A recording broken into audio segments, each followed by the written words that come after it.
በተለይ አንዳንድ የኦርቶዶክስ ክርስትና አማኝ ነን የሚሉ ግለሰቦች የእስልምናን ሃይማኖት ነብይ በሆኑት በነብዩ መሐመድ የአላህ እዝነትና ሰላም በሳቸው ላይ ይሁንና ላይ ድፍረትን የተሞላ ክብረነክ ጽያፍ ንግግር ሲያደርጉ ታይተዋል። በነገራችን ላይ እኛ የማንንም ሃይማኖት የማንቋሸሽ የመሳደብ መብት የለንም። አይ ኡስታዝ እንደ እነሱ እኮ ቁርአንን ይሳደቡብናል፣ ረሱልን ይሳደባሉ፣ አለይሂ ሰላቱ ወሰላም አላህን ይሳደባሉ እና መልስ እየሰጠን ነው ካላችሁ አላህ ይሄን አይፈልግም። ሰላም በመላው ዓለም የምትገኙ ወዴት ቤተሰቦች ሰላማችሁ በዚህ ይበል እያልኩኝ ትኩስ ነገር ከዚህም ከዚያም ለእናንተ ይመቻሉ ያሰብኳቸውን ነገሮች እንግዲህ ይዤላችሁ መጥቻለሁ ማለት ነው። አሁን እንደተመለከታችሁት እንግዲህ ሰሞኑን በዚህ በሃይማኖት ጉዳይ በጣም ብዙ አይነት ነገሮች ተፈጥረዋል ማለት ነው እና በጣም ደስ የማይል የተቃቃረ ነገር በዚህ በጾሙ ተፈጥሯል እና ይሄ ነገር ደግሞ እንዲህ ዝም ብሎ መታለፍ የሌለበት ስለሆነ ያለኝን ሐሳብና እንግዲህ የሰዎችንም ደግሞ ትንሽ ሐሳቦች ሰብሰብ አድርጌ ይዤላችሁ መጥቻለሁ ማለት ነው። ለማናችንም ቢሆን ይሄን ነገር ሳዘጋጅ የሆነ ጥላቻ ወይም ሳይድ ይዤ ሳይሆን በአጠቃላይ ተረጋግቶ ነገሮችን አስቦ ለውይይትም ሆነ ለምን ማቅረብ ጥሩ ይመስለኛል በሚል ያቀርብኩላችሁ ማለት ነው።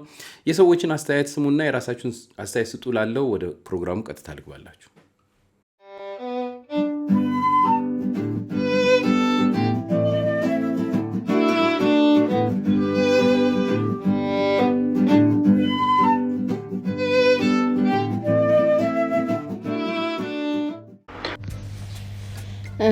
በውስጥ እየተንጫጫችሁ ነው ተንጫጩ። እኔ ግን አሁንም ንጽጽር ላይ ለሚሰሩ ልጆች ጥያቄ አለኝ። ንጽጽር ላይ የምትሰሩ ልጆች ከየት ነው የምትመረቁት? ከየት ነው የምትወጡት? ሳይኮሎጂ ትማራላችሁ ሆይ? አሊሞቹ ያውቋችኋል ሆይ? ከየት ነው የምትወጡት? መሐመድ አብዱ ሰይድ የሚባል ስም ስለያዛችሁ ብቻ ወጣችሁ የሌላውን እምነት የሚተነኩስ ንግግር፣ ዱላ ቀረሽ ንግግር እየተናገራችሁ የሌላው እምነት ሪአክት ሲያደርግ ለዛ እናንተ ኃላፊነት ለምን አትወስዱም? ላለፉት 6 እና 7 ወራት እኔ ከስሩኝ ይሰማችሁ ነበር። በጣም መጥፎ ማለት ዱላ ቀረሽ ንግግር ነው የምትናገሩት። ሴንሲቲቭ ፓርት መርጣችሁ ስታስቀይሟቸው ቆይታችሁ አሁን ላይ ይሄ ሰው የተናገረውን ንግግር መጥፎ ሆኖ እንዳይታያቸው አድርጋችኋል። ይሄ እናንተ ስራ ውጤት ነው። ግን ያኔ ላለፉት 6-7 ወራት እኔ ስሰማችሁ እየታዘብኩ የነበረው ለምንድነው ህዝበ ሙስሊሙ ዝም የሚለው? ለምን ዝም አለ? ለምን አጉምጉሞ ለራሱ አውርቶ ለምን ዝም አለ? ያኔ ለምን አልተጮኸም? ከየትኛው ተቋም ነው የምትወጡት? በዛ ላይ ደግሞ ይሄ እናንተ ከላይ ሆናችሁ ስታስተምሩ መጽሐፍ ቅዱስ ቁርአን ከፍታችሁ ስታስተምሩ ከታች ያሉ የሚከታተላችሁ የተለያየ አይኪው ያለው ሰው ነው የሚከታተላችሁ። የአንደርስታንድ የማድረግ እንትኑ የተለያየ ነው ሰው የሚሰማቸው ማለት ነው። አግሬሲቭ ሆኖ የሚሰማለ፣ ፔሸንት ሆኖ የሚሰማለ፣ ይተማራል፣ ያልተማራል። ለእንደዚህ አይነት ሰዎች ትምህርት የሚታቀርቡ ልታድኗቸው ከሆነ ዱላ ቀረሽ ንግግር እየተናገራችሁ በዛ መንገድ አይደለም። ይሄንን እሰቡበት። አሊሞችን በዚህ ጉዳይ ዝም ባይሉ ጥሩ ነው። ወደፊት ይሄ ነገሩ ወደ ጦርነት እንዳያመራ ሀገሪቱ እኮ የራሷ ምስቅልቅል በጣም ብዙ ችግር አለባቸው። አሁን ይሄን ጉዳይ ተጠቅመው ፖለቲከኞች ደግሞ ነገሩን አዙሮ የብሔር ጉዳይ አስይዘው ሀገሪቱን ለመበጥበጥ ቆመው ተነስተዋል። መነሻው ግን የኛ ልጆች ናችሁ። ስለዚህ ኃላፊነታችሁን ውሰዱ። በነገራችን ላይ እኛ የማንንም ሃይማኖት የማንቋሸሽ የመሳደብ መብት የለንም። አይ ኡስታዝ እንደ እነሱ እኮ ቁርአንን ይሳደቡብናል፣ ረሱልን ይሳደባሉ፣ አለይሂ ሰላቱ ወሰላም አላህን ይሳደባሉ እና መልስ እየሰጠን ነው ካላችሁ አላህ ይሄን አይፈልግም። ቁርአን ይሄንን አላስተማረንም። ኢድፈዕ ቢለቲ ሂየ አሕሰን ነው የሚለው። ክፉን በመልካም አሸንፈው ነው የሚለው። ክፉን በመልካም ግፋው ነው የሚለው። ሱረቱ ፉሲለት ምዕራፍ 41 ከቁጥር 34 ጀምሮ ያሉ አያቶቹን ያቸው። በጣም አግሬሲቭ የሆኑ ወጣቶች ለህግ ይቅረብ ብለዋል። በተለይም ፌስቡክ ላይ እንደነ ሙራት ታደሰ አይነት ሂጅራ ቲዩቦች ሌሎችም ወጣቶች ለህግ ይቅረብ ብለዋል። በጣም ነው ያሳቀኝ። በነገራችን ላይ ይህ ዘለማዳዊ አካሄድ ይባላል። የኢትዮጵያ ሙስሊሞች ከዚህ አካሄዳችሁ መቼ ነው የምትቆጠቡት? ንጽጽር አደርጋለሁ እያለ ስለሆነ ይሄንን የሚያደርገው ከቻላችሁ እና ንጽጽር እናደርግ ብላችሁ በምትችሉበት ሶሻል ሚዲያ ጥሩት። ካልቻላችሁ ንጽጽር የሚያደርጉ ወንድሞች አሉ። እነዛ ወንድሞች ጋር ቀርቦ ንጽጽር እንዲያደርግ ወይም እሱ የሚያነሳቸውን ሐሳቦች የክርስትና ሃይማኖትን መጽሐፍ ቅዱስን የኦርቶዶክስ መጽሐፍትን መሰረት አድርጋችሁ ሞግቱ። ሶሻል ሚዲያ መጠቀማችሁ ካልቀረ የሱን ስም እየጠራችሁ የሱን ፎቶ እየፖስታችሁ እንግዲህ እንደተመለከታችሁት በጣም በሚገርም ሁኔታ ሶሻል ሚዲያ ሰሞኑን እንግዲህ በእንደነዚህ አይነት ነገሮች ነው እንግዲህ እየተነጋገረ ያለው ማለት ነው። እና ሁላችሁም እንደምታውቁት ከዚህ በፊትም እንደምለው ማለት ነው በሀገራችን ላይ ባሉ እንግዲህ በተለያዩ አይነት የፖለቲካና የዚህ ሃይማኖት የዘር ምናምን ጉዳይ ምክንያት የተፈጠሩ በጣም በከፍተኛ ደረጃ የሆኑ የሶሻል ሚዲያዎች አሉ። እነዚህ ሶሻል ሚዲያዎች ይሄንን አይነት ነገሮች እየፈጠሩ ነው እንግዲህ ራሳቸውን እንግዲህ ያው ማበልጸግ የሚችሉት ማለት ነው። ወይም ነገሮች ደግሞ ሽብሩ ምንም ሲኖር ነው እንግዲህ በአጠቃላይ ሀገሪቱ ላይ ያለ ነገር መንቀሳቀስ የሚችለው። በዚህ ምክንያት እንግዲህ ሰሞኑን ደግሞ ትንሽ እንግዲህ ፖለቲካው ጋብ ብሎ ነበር፣ ነገር ግን በሃይማኖት ገብተዋል ማለት ነው። ይሄ ነገር እንግዲህ እንደው እንደ አዲስ አሁን አገርሽቶ በዚህ በጾሙ ወቅት ሆን ተብሎ ተደረገ እንጂ እነዚህ ሰዎች ወይም ይሄ ክርክር የነበረው ቢያንስ 6-7 ወር የሆነው በእኔ እንኳን ዕውቀት ወደ 6-7 ወር ይሆናል። በአጠቃላይ በሃይማኖት ክርክር መኖር የለበትም ነበር። ነገር ግን ሶሻል ሚዲያ እንግዲህ ነፃ መስመርና ማንንም እንዳልብ ሰብስቦ መነጋገር የሚቻል ስለሆነ እነዚህ ሰዎች እንደዚህ አይነት ነገር ከጀመሩ ቢዘገዩም አሁን ደግሞ እንግዲህ ጾሙን ምክንያት በማድረግ እንፍለጥ እንግደር ምናምን የሚል ነገር መጣ ማለት ነው። በአጠቃላይ ቴንሽን ለመጣል ሰዎች ላይ የሆነ ነገር ለመፍጠር ህብረተሰቡ ደግሞ እንዲረበሽ የሚያደርግ መንፈሶችን የሚይዙ አካላት እንዳሉበት በስነ ስርዓቱ የሚያስታውቅ ነው። ነገር ግን ነገሮችን ሰከን አድርገው ከዚህ በፊት የነበረና በራሳቸው ዲቤት እየፈጠሩ የሚነጋገሩ የሚከራከሩ ሰዎች ስላሉ ነገሩን ወደነሱ በራሳቸው እንዲጨርሱ መፍታት ሲገባ እንደሰማችሁት እንግዲህ የሃይማኖት ተቋማት ሳይቀሩ ነገሩን እንደ አዲስ ነገር ወይም ወደ አንድ ወከር ለመለጠፍ ሞክረዋል ማለት ነው። በጣም የሚያሳዝን ነገር ነው። እሱን እስቲ ሰብሰብ አድርጌ ነው ያቀረብኩላችሁ ማለት ነው። ሌላ ነው ወጣቱ የፈጠረው ነገር አለ። ነገር ግን ሃይማኖት ተቋማት በእንደዚህ አይነት ዝቅ ማለት ያለባቸው ብዬ አላምንም። ለማንኛውም እስቲ ሌሎች ምን እንዳሉ ላሰማችሁና ቀጥታ ወደዛ ገባለን።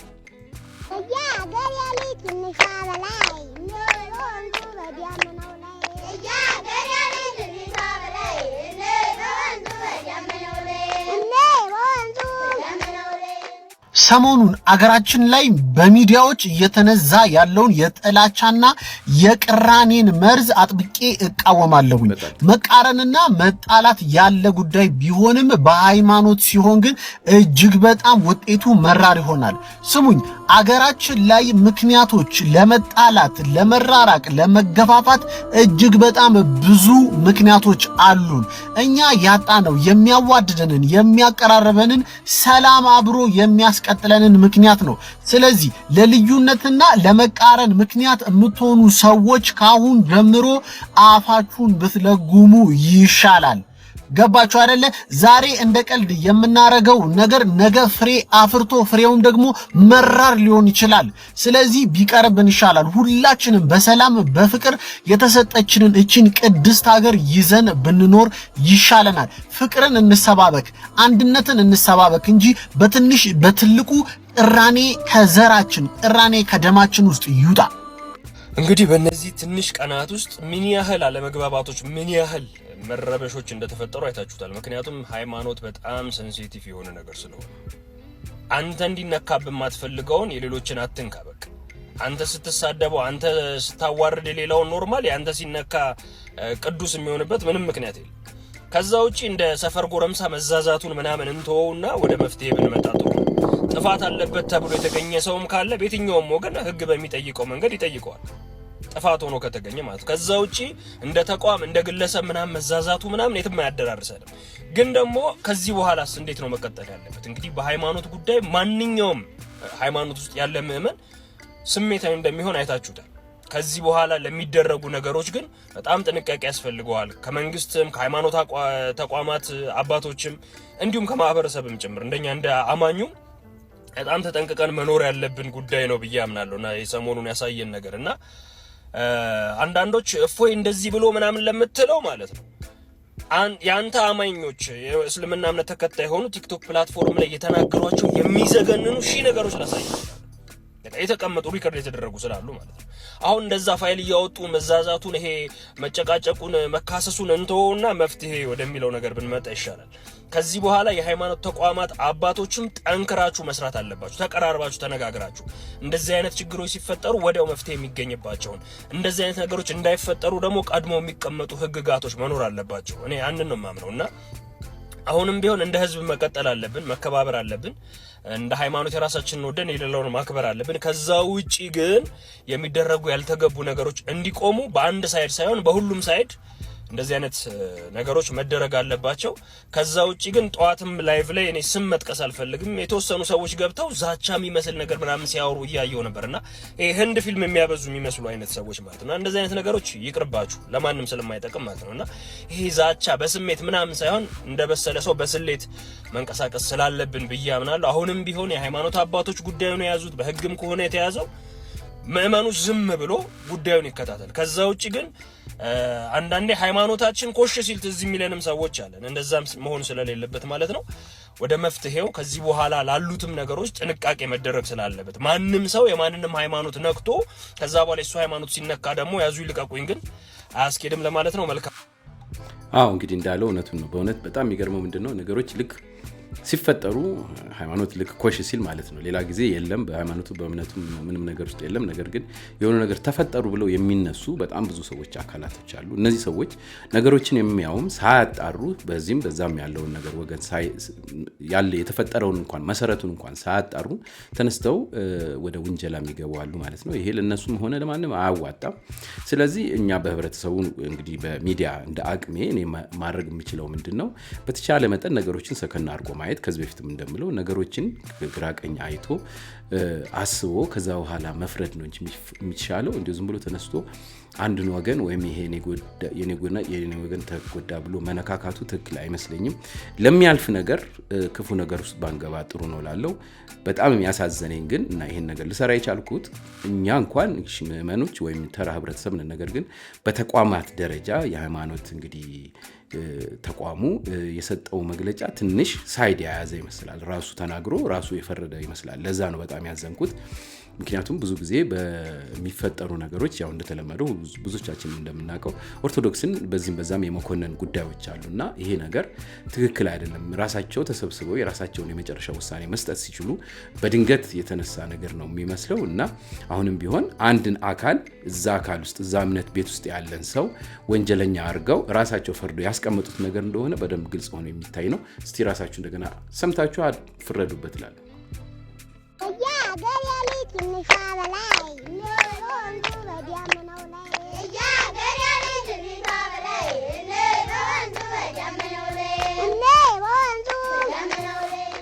በተለይ አንዳንድ የኦርቶዶክስ ክርስትና አማኝ ነን የሚሉ ግለሰቦች የእስልምናን ሃይማኖት ነብይ በሆኑት በነብዩ መሐመድ የአላህ እዝነትና ሰላም በሳቸው ላይ ይሁንና ላይ ድፍረትን የተሞላ ክብረነክ ጽያፍ ንግግር ሲያደርጉ ታይተዋል።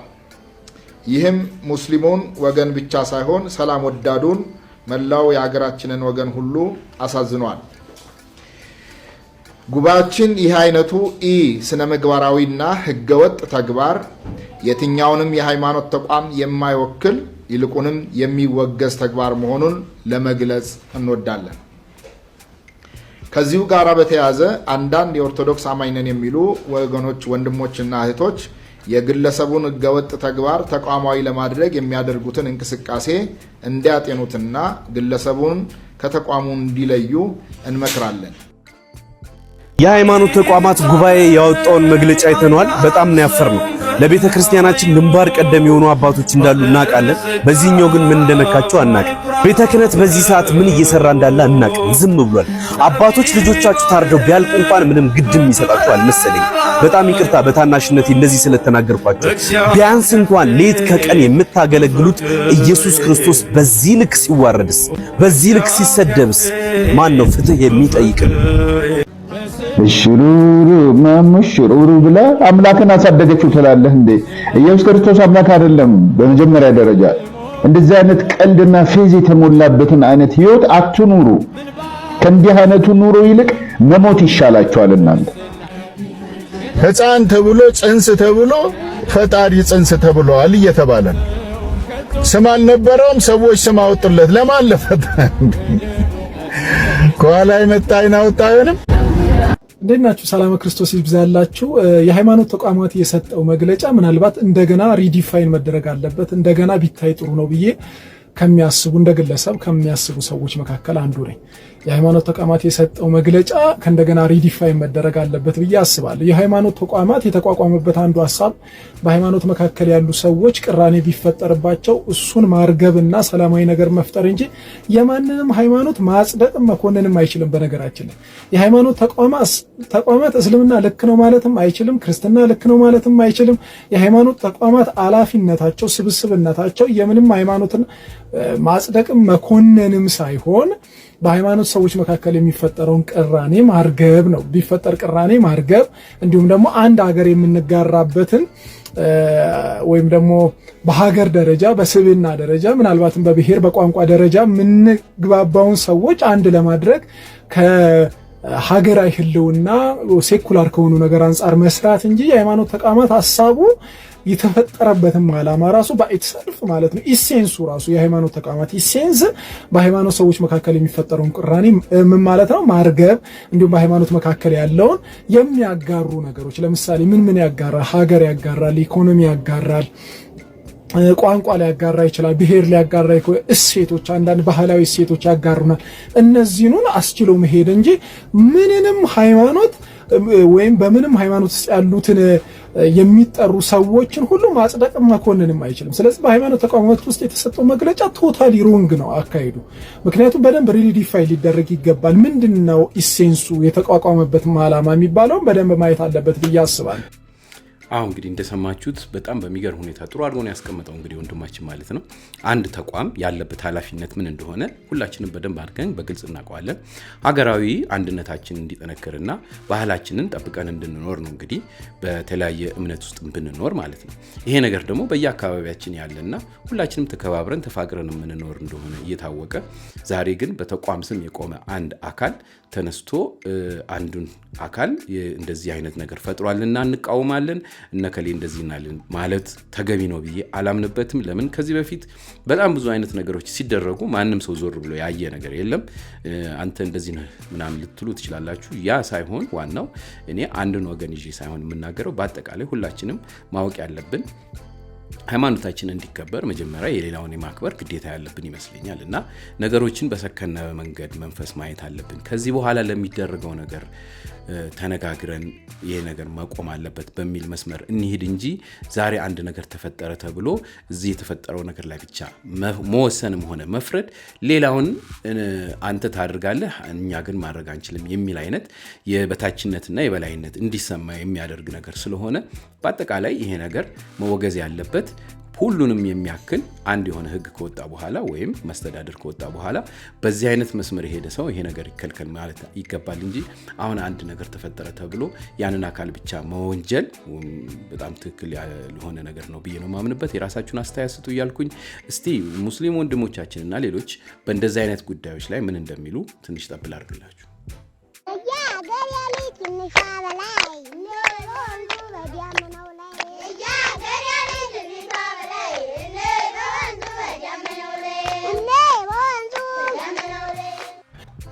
ሰላም ክርስቲያን ወገኖቼ እንዲሁም ሙስሊም ወንድሞቼ አሰላሙ አለይኩም ወራህመቱላሂ ወበረካቱ።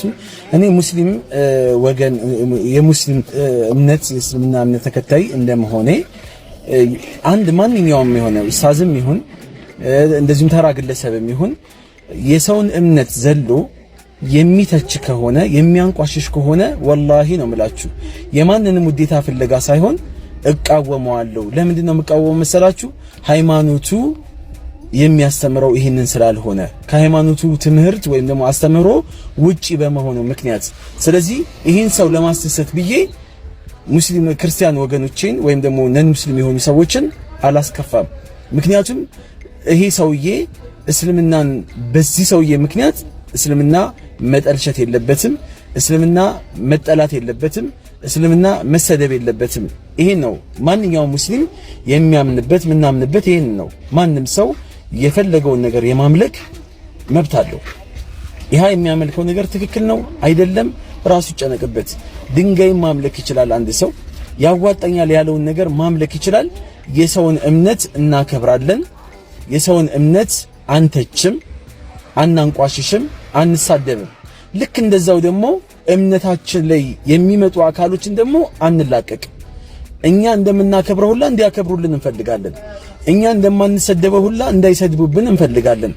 እኛ እንደማንተቸው ሁላ እንደማይተቹን እንፈልጋለን። የሚተቹ ሰዎች ካሉ አሁንም ከእስልምና ውጪ ናቸው። ለህግ እኔ አብሬያቸው አቀርባለሁኝ። አውጧቸው፣ ለህግ ይቀርባሉ። ስለዚህ የሚተቹ ሰዎች ካሉ አሁንም ዛሬም ነገም መላው ሙስሊም ማህበረሰብ እነዚህ ሰዎች እስልምናን እንደማይወክሉ አስረግጬ ልነግራችሁ እፈልጋለሁ። ምክንያቱም የአላህን ቃል የጣሱ ናቸውና ወላ ተስቡ الذين يدعون من دون الله فيسبوا الله عدوا بغير علم። እነዛ ከአላህ ውጭ ያሉ አካሎች የሚጣሩትን አማልክት አትስደቡባቸው አላህን ታሰድባላችሁ ብሎ አላህ ነግሮናል። ስለዚህ እምነታችንን እናከብራለን፣ የሰውንም እምነት እናከብራለን አንተችም። ነገር ግን በማስረጃ በትክክለኛ ሐቅ በሆነ መንገድ ግን ወደ እስልምና እንጠራችኋለን። አይ ትክክል ነው የኛ ነው ካላችሁ ደግሞ ወደ እናንተ ጥሩን። ይሄ ትክክለኛ የሆነ ሜዳው ላይ ሐቅን ይዞ የቀረበ አካል በማስረጃ ሊፋረድ ይችላል። ይሄም ሲሆን ደግሞ በትክክለኛ መንገድ በመከባበር በመደማመጥ ይሄን ማድረግ እንችላለን። የተላክንበትም ዓላማ ይህ ስለሆነ ማለት ነው። አመሰግናለሁ። ወሰላሙ አለይኩም ወራህመቱላሂ ወበረካቱ። ሶሻል ሚዲያ ላይ የመጨረሻ አንድ ሐሳብ ማካፈላችሁ፣ ሶሻል ሚዲያ ላይ አላህን የሚሳደቡ ቁርአንን የሚሳደቡ ረሱልን የሚሳደቡ አለይሂ ሰላቱ ወሰላም ስርዓት ያላቸው በስርዓት የሚወያዩ ሙስሊም ያልሆኑ ወገኖች አሉ። ከነሱ ጋር በስርዓት በሰላም መወያየት መልካም ነው። ውይይታችሁ ላይ ባይዘው እዝነት የለበትም። የብዙዎቻችሁ ውይይት ላይ አንድ ሰው እውነት ላይ አይደለም ሐሰት ላይ ነው ያለው ብለህ የምታመን ከሆነ ልታዝንለት እኮ ይገባል። በጣም ትክክል ባይዘው እና የሚገርመው ከሁለቱም ሳይድ እዝነትም ፍቅርም አላይ የበላይነትን ብቻ ለማስጠበቅ ይህ ግለሰብ ፈጽሞ ማምለጥ የለበትም። ከዓላማው ወደ አዲስ አበባ ገብቷል። እውነት መሸማቀቅ ካለብንም የምንሸማቀቀው ይህ ግለሰብ ካልተያዘ። እኔ ግን ግራ የሚገባኝ ነገር ምንድነው? ይሄንን ሰው ማን ነው ተቆጣጣሪ፣ ወንጀል መርማሪ፣ ጥቆማ ተቀባይ፣ ጥቆማ ሰጪ፣ ትእዛዝ ሰጪ ያደረገው ማን ነው? አስተውለሃል? ግን አንተ ራሱ እኮ የምትናገራቸው ነገሮች አስተምሮት ያላቸው ሳይሆኑ ጸብ ቀስቃሽ፣ ወገንን ከወገን ለማጣላት፣ ሃይማኖትን ከሃይማኖት ለማጣጣል በተለያየ ቅኔ ትናገራለህ። በተለያዩ ቅኔ ጸብን ለመቀስቀስ ትናገራለህ። የአንተንስ ማን ጉድ ይበልልህ? ስለ እፎይ አንድ የሙስሊም ወንድማችን የጻፈው በጣም ያስገረመኝ ነገር አለ ያገኘሁት፣ እሱን አቀርብላችኋለሁ። አሁን ላይ በእፎይ በወንድማችን ጉዳይ ላይ ቀርበው ከመከራከር ይልቅ እሱን በለው ቁረጠው ተሳድቧል እያሉ ወሬ የሚነዙ ብዙ ሰዎች ባሉበት ቦታ ላይ እንደነዚህ ደግሞ እውነትን የሚገልጡ ልጁ አላጠፋም እውነታውን ገልጦ ተናገረ እንጂ የሚሉ ወንድሞች እየመጡ ይገኛሉ። አንደኛው ወንድማችን ይሄ ነው። ልጁ እንዲህ ይላል፣ ጀማል አህመድ ይባላል። እፎይ የሚባለው ልጅ በመረጃ ነው የሚሞግተው። ለእያንዳንዱ ነገር ኢትዮጵያ ውስጥ ብዙ ሰው ያልቀራቸውን የእነ አቡ ቡሃሪን ኪታብ በመረጃ እያቀረበ ነው የሚከራከረው። ለኡስታዞች በተደጋጋሚ ጥሪ ቢቀርብም ይላል፣ ስሙ ጥሪ ቢቀርብም ብዙ ሙስሊሞች ወጣቶችም ኡስታዞችም ለውይይት ቀርበው ለልጁ ጥያቄዎች መልስ እንዲሰጡላቸው በተደጋጋሚ ቢጠይቁም ደፍሮ ከልጁ ጋር የተወያየ ታዋቂ ኡስታዝ አላየንም። እነዛ እባካችሁ ቀርባችሁ ተወያዩና ለልጁ በቂ መልስ ስጡልን እየተባሉ ሲለመኑ ዝም ጭጭ ያሉ ኡስታዞች ዛሬ ላይ የጫጫታው መሪዎች ሆነዋል። ኢጎህን አውልቀህ ጣልና ተወያይ። ኡማው ከእናንተ የሚፈልገው ለሚነሱ ጥያቄዎች አጥጋቢ መልስ እንድትሰጡ ነው ይላል። እንደነዚህ አይነት ሰዎችም አሉ፣ እውነታው የገባቸው ማለት ነው። ይሄ ልጅ አያይዞ ፖስት ያደረገው ደግሞ ሌላ ነገር አለ። እሱንም ላንብብላችሁ። ሰው እንዴት ረመዳንን የሚያክል ወር ላይ ጾምን የሚያክል ነገር ይዞ ያዘው መጣልህ በለው ስቀለው ሲል ይውላል። ስከኑ፣ ዱዓ አድርጉ። ይህ ወር በዚህ ሁኔታ የምናሳልፈው ወር አይደለም። በግልም በአጠቃላይም በኡማው የመጣውን በልአ በዱዓ በኢባዳ የምናስተካክልበት ወደ አላህ የበለጠ የምንንቀሳቀስበት ጊዜ ነው። ተሳስተው ከሚያሳስቱ ሰዎች አላህ ይጠብቀን። ከፊት ሆነው እሳቱ ላይ ቤንዚል የሚያርከፈክፉ የኛ ሰዎችን ታው በሏቸው። አሁን ጊዜው አይደለም በሏቸው። ወደ አላህ የምትቀርቡበት ጊዜያችሁን እያባከኑባችሁ ነው ይላል። ወንድም እውነታው የገባው ሰው እንዲህ ይላል። እፎይን ለተናገረው ነገር ለእያንዳንዱ በማስረጃ መጥቶ መወያየት የሚፈልግ ሰው ካለ ልጁ ዝግጁ ነው። ከዛ ውጭ ግን ያዘው ፍለጠው የሚባል ነገር የለም አይሰራም። ካጠፋም እፎይ ይቀጣል። ከዛ ውጭ ግን ባላጠፋው ነገር ላይ ወንጅሎ ለማሸማቀቅ የሚካሄድበት መንገድ ትክክል አይደለም እያልን ስንጮ እየመጡ አንዳንዶቹ ሃይማኖታችን ተነክቷል የእሱ አባሪ ሆናችሁ ወይ ምናምን ይሏል። ይሄው እንግዲህ የነሱ ወገን የሆነው ወጥቶ እየጻፈ ነው። ነገ ከነጎዳ ደግሞ እንዲሁ እውነታው የገባቸው ሰዎች እየወጡ ይጽፋሉ። አሁን እንግዲህ እንደሰማችሁት ነው።